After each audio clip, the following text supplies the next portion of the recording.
All right, you guys, I'm going to read to you the next chapter called The Search for Mr. Hyde.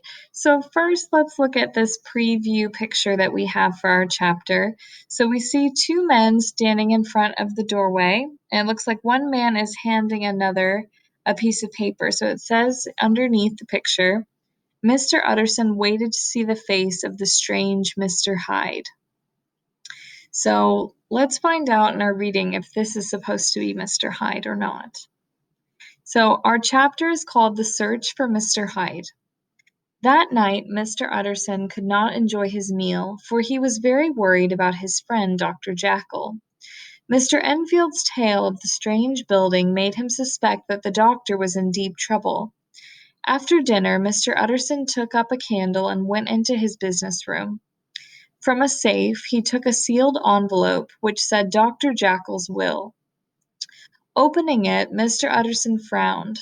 Dr. Jackal had left everything to his partner, Mr. Hyde. The lawyer remembered how he had refused to give the least help to Jackal in the making of the will. Now that it was made, though, he took charge of it. Mr. Utterson had been angered by his lack of knowledge about Mr. Hyde. Now it was he knew about Mr. Hyde that bothered him even more. The lawyer thought the will was madness and had warned Jackal against it. But after hearing Mr. Enfield's horrible tale, Mr. Utterson began to fear that it was more than madness. "I must get to the bottom of this," said Mr. Utterson, as he put on his coat and went out into the icy London night. He headed to the direction of Cavendish Square, where his friend, the great Dr. Lanyon, had his home.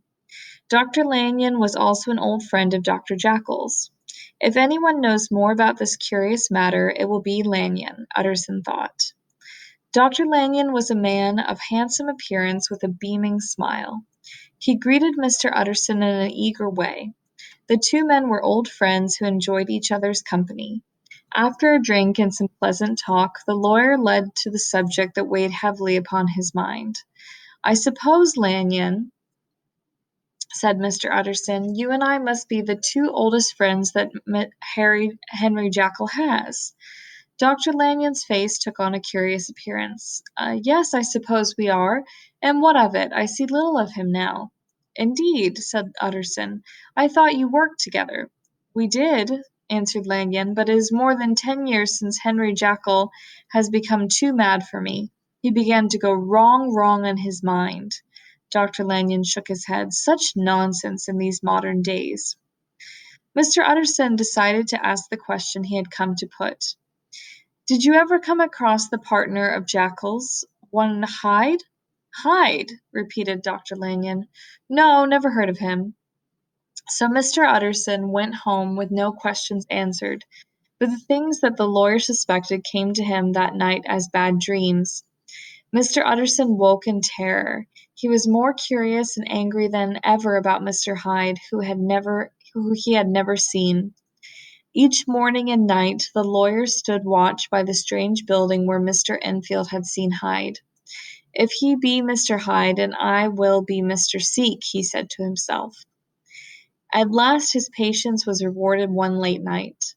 Terror seized the lawyer's heart as he saw a small humped figure approach. The man stopped at the door and took out a key. Mr. Utterson stepped out and touched the man on the shoulder. "Mr. Hyde?" he asked.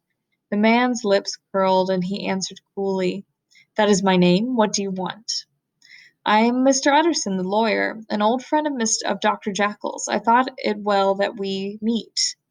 "Yes," said Mr. Hyde, "it is fitting that you have my address," as he handed Utterson an address to a bad part of London. The two men stared at each other for a few seconds.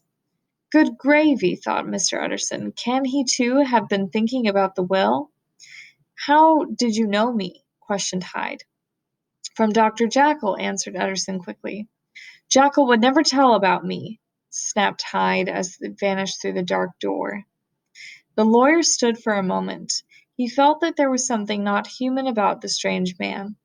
Then he turned the corner from the by-street and knocked on the door to a clean, modern house. A well-dressed, older servant opened the door. "Is Dr. Jackal at home, Poole?" asked the lawyer. Poole admitted Mr. Utterson and went to check. He returned shortly with the news that Dr. Jekyll had gone out. "I saw Mr. Hyde go in by the old laboratory door, Poole.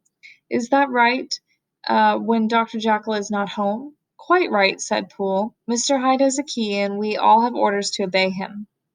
The lawyer went home with a heavy heart. "Poor Henry Jekyll," he thought. "I know he was foolish when he was young. Therefore the ghost of some past act must have come back to him in the form of Mr. Hyde." Then Mr. Utterson had an idea. "I'm sure Mr. Hyde must have secrets of his own that would make Jekyll's look small. Something must be done. I must help Jekyll, if only he will let me." And once again Mr. Utterson saw the words of the strange will come into his mind.